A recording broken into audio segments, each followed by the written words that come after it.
Hello ladies and gentlemen, welcome back. Force here, and today we will be checking out the Cube World Alpha. Cube World is a 3D voxel-based RPG that was inspired by games like Legend of Zelda and Diablo. And here in this video, I'm going to be giving you guys some of my first impressions of the game after playing it all but briefly. I am by no means an expert of Cube World right now, I'm just really getting introduced to things, but I wanted to give you my early impressions because I think a big part of this game is going to come down to discovery and learning and exploration. I think that's where a lot of the fun's going to come from. Like, look at these guys. They're spike creatures. I've never seen these before. They kind of look like power outlets, actually. Yes, visit the weapon shop. Thank you. I'm good, thank you. A lot of times when you talk to friendly NPCs, they'll give you little tips and hints as to things that are going on in the world. Speaking of the world, let's talk about what Cube World is all about. Again, this is a 3D voxel-based RPG, visually similar to Minecraft. You can just come right out and say it. But that's about where the similarities end. It is a fully featured RPG with classes, races, quests, and items. Now, I'm currently playing as an undead mage. This is the character that I've made here, and he's pretty cool. We get the ability to cast these things here, and I can cast these little fire spells and attack a turtle, which is apparently a bad idea because the turtle looks to have a lot of hit points. Yeah, that was a bad way to introduce you guys to combat. I think this turtle's going to kick my butt, so I'm just going to run away right now. Oh man, the turtle's got a lot of HP and it is not worth me engaging. So yes, this is a fully featured RPG. There is, I believe the classes are Warrior, Ranger, Mage, and Rogue, and then you can play as an undead, a human, an elf, a frog person, all sorts of different options. Okay, there we go. Finally got away from the scary turtle. Let's go ahead and try to find some enemies that we can actually engage with. Now the other really exciting thing about this world, as far as I can tell, there are main landmarks, such as this city over here, the Angar City. That will be present when you play this game, but as far as I know, everything... Alright, one of the main features of this game is a randomly generated world. However, as I've made multiple worlds, I've noticed that Angar City has been there at the start. But as far as I can tell, everything around these main landmarks is completely randomly generated. The hills, the lakes, the enemies, everything. So it's rather unique in that sense that, sure, we've got this big expansive RPG. It's got like a Minecrafty look, but it's a randomly generated world, and that is rather neat if you ask me. I'm going to run around collecting some of these heart flowers. You actually use those to make potions, and I am going to try to find some enemies that I can engage with. The thing is, though, this is a new world that I've just made, and again, because this thing is randomly generated, I don't necessarily know where to go to show you a certain enemy type or a boss or something. I do know, though, that we've got an orc right here, and I'm going to kick his butt. So currently the weapon that I'm using is this little staff, and it's got these two really awesome attacks. I really like this weapon. And the way this game works is that different weapons are going to have different attacks. So if I go ahead and hop into my inventory here, I've got this wand, for example. I'm going to swap it out, and you'll notice now I've got this straight attack and then this cone attack. So these are the two attacks that I currently have. Now there's also a skill system as you level up. I'm very early. My mage is actually still level 1, even though I've been playing for about an hour, because I've mostly been exploring and haven't been focusing on like farming XP or anything. But you can choose between sort of the different, you're going to get skill points, and with those skill points you can choose between, it looks like there's basically 2 different trees. I also played a warrior, and there were 2 different trees for him. There was like a berserker and a tank, basically. And this one, there looks like there's fire mage and water mage. I'll probably go with the fire mage, but you can see that's going to alter a few of the abilities that you've got access to. But yes, once you level up, you'll get skill points. You use those skill points to get level up these skill trees, and that is that. But then again, it's also going to be the case that depending on the weapon that you use, your mouse 1 and 2 attack will be different. Now I much prefer the other weapon, the one that I was using prior, so we're going to put that back on, because I think that these 2 attacks are awesome. And let's try to find a few more things. So we can attack this chicken here, for example. There we go, chicken. I've got a clear casting, which is really cool. My left attack, if I attack with it consistently, every so often this thing will proc that'll allow me to do my right mouse button attack right away without any of a warm-up, if you will. Okay, these guys are my friends. We can talk to them. Some dwarfs. How are you? Good? Some rocks can be destroyed with bombs. Ooh, that's good to know. I love traveling from city to city. You can purchase them in the item shop. You use better bombs when you become stronger. So, I mean, the tutorial appears to be, when I started my character, there was no tutorial saying, do this to move. In fact, you can just hit F1, which is gonna bring up the basic controls here. And there is a dodge thing as well, which is really neat. But the tutorial, learning about the world, seems to come from just interacting with the NPCs, which is pretty cool. I think it's a neat way to do it. They're just going to give you little tips and hints as to various bits of knowledge that are worth knowing, essentially. Talking about things that are worth knowing, let's talk about the game's various systems. So we've taken a look at a little bit of combat. A couple other things that I'd like to show you here. So if we hit escape, there is, again, the skill tree, which we took a look at. Different skills, different class trees, if you will. Fire and water for the mage, for example. There is crafting in the game. You can craft things like weapons, armor, amulets, cooking, alchemy, and then the list of your formulas is what I think this is. I don't know much about the crafting system other than it exists and that there are different things that you can craft, like I just showed you. The one thing I do know how to craft those life potions, and you need to make water flasks by buying glass flasks and then filling them with water at a water source, and then combining that with heart flowers, and then that's going to give you some life potions. And life potions are your healing potions. I'm gonna actually equip that there. There we go. So that is now equipped, and that's gonna be equipped to my Q slot, which will let me get some healing. There you go. And so I started the game with like 3 or 4 healing potions. I used them up pretty quickly, and then I had to figure out, how do I make more of these? And yeah, I just went into the crafting system, and there you go. You make the water flask, and then you combine that with the heart flower, and you've got yourself a life potion. So it starts off with some of the basics. I also got some food stuff here, a ginseng soup and a pineapple slice. That sounds delicious. I love pineapple.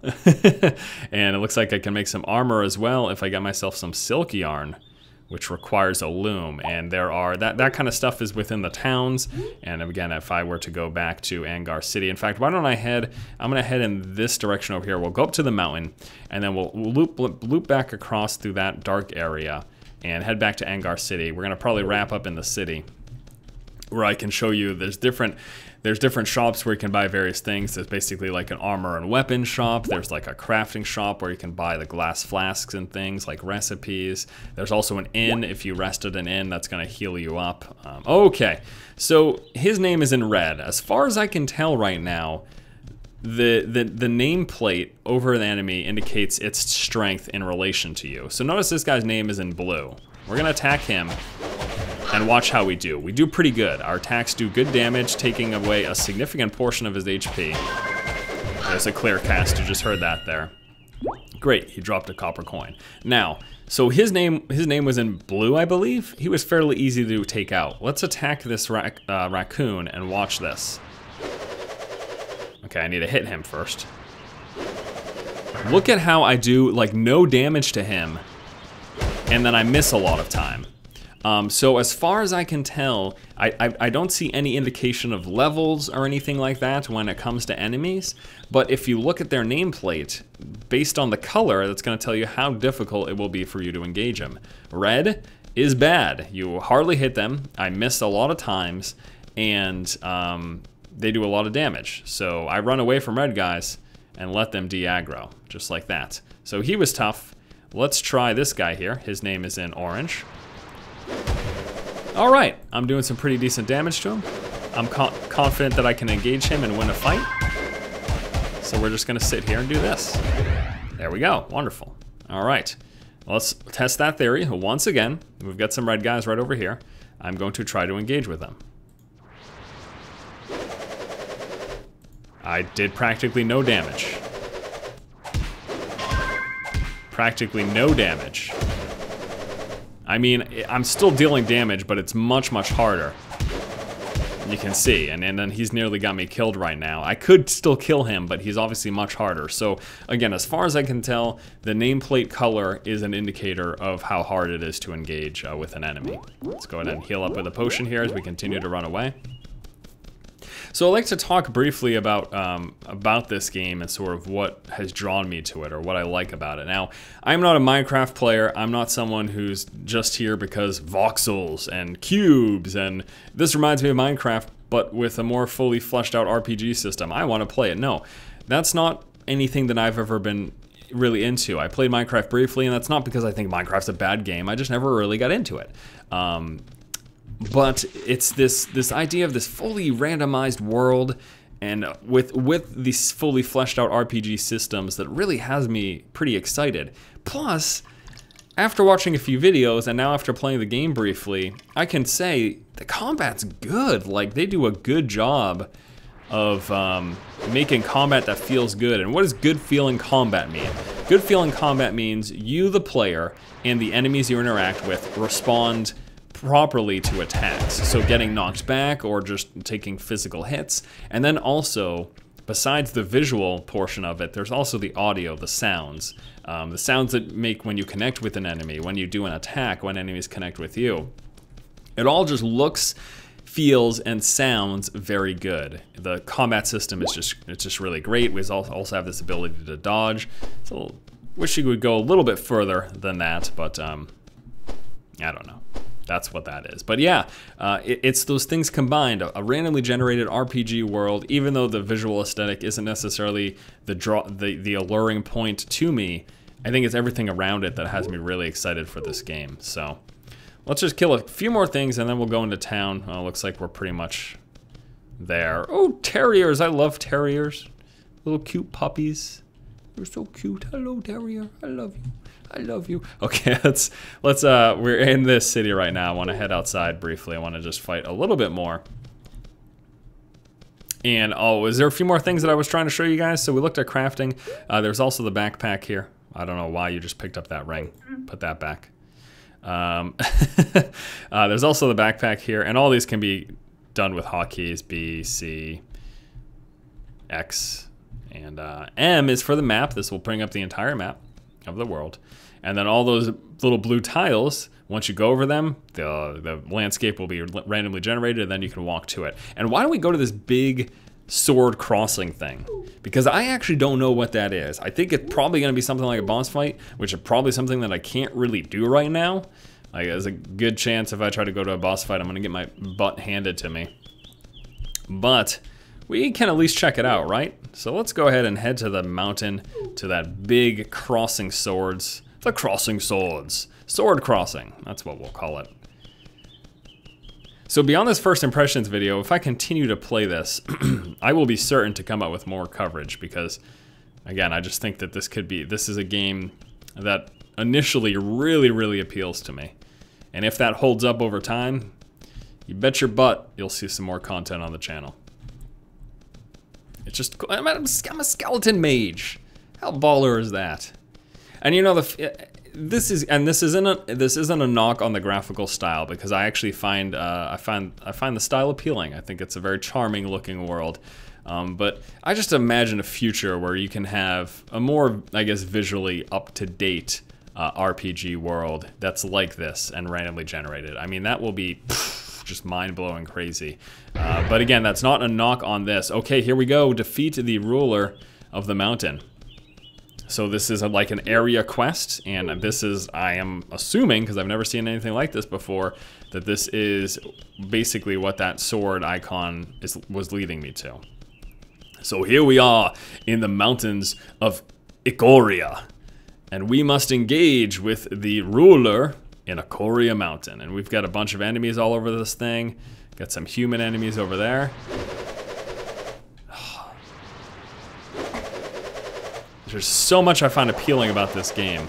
Oh no, he's a water mage. He's hitting me with life. Life-giving water.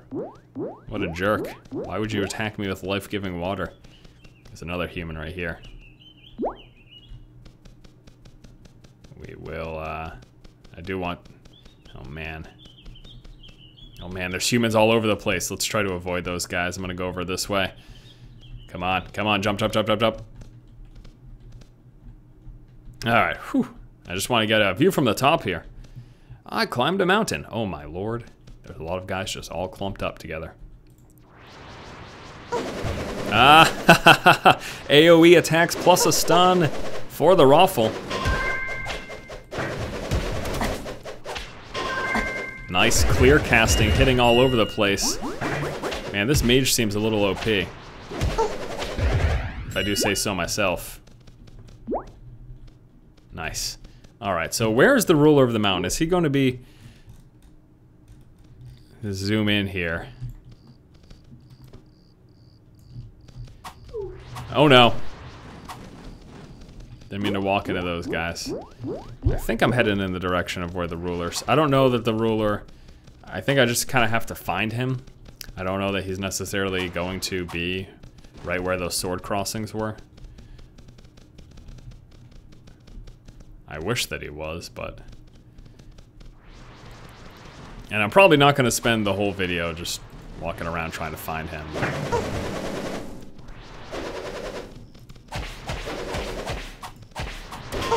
There's a clear casting. All these guys.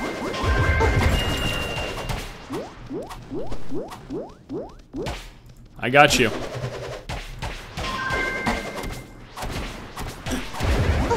What the heck was that? It's like I got slowed up briefly there. That was weird. This guy's got some strange attacks. But not strong enough for my badassery. Sorry to say. I got a few items there. Wonderful. So we explore the mountain and we attack the leader as soon as we find him. That's the game plan anyways. Oh, there he is. That must be the leader. There's a giant dude right there with 2 swords on his back.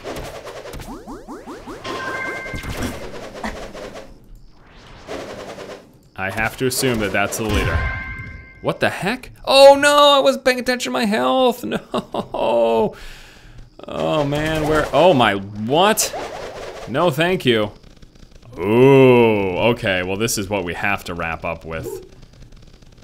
Look at this deadly cave. It's probably not that deadly.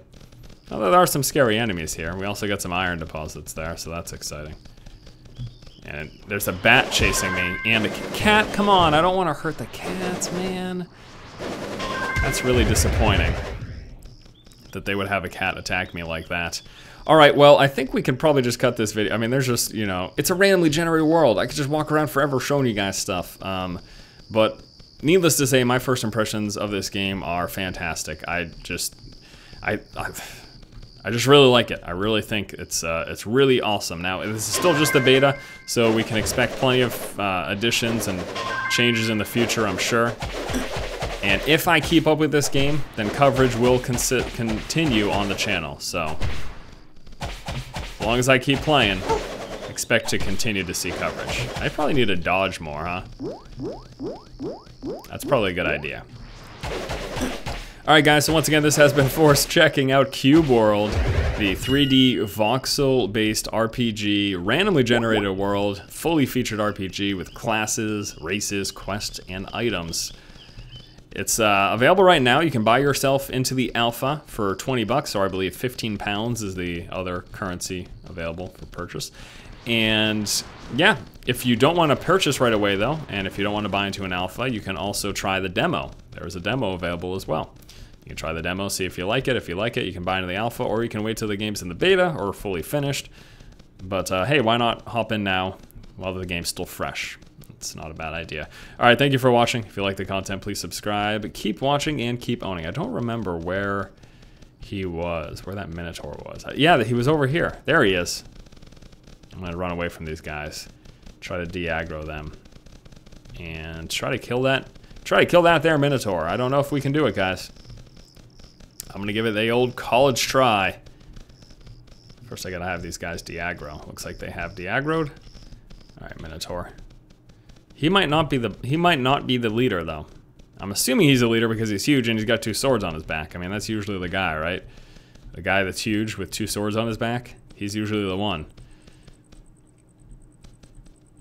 Oh, come on. I can totally do this. What is that giant human head? What the heck? The heck is that thing? Oh no. Oh no, there's 2 Minotaurs. They are definitely not the leaders then. That's a shame. Well, I wonder if I can kill this guy. Yeah, looks like I can. Oh, I didn't aggro both of them? Fantastic. What are you doing? Oh, that's a charge up sound. That's what that is. Come on, cat. Collie, you're a puppy? What are you doing? That's even worse. Not worse. Cats and dogs are equal. They're equals.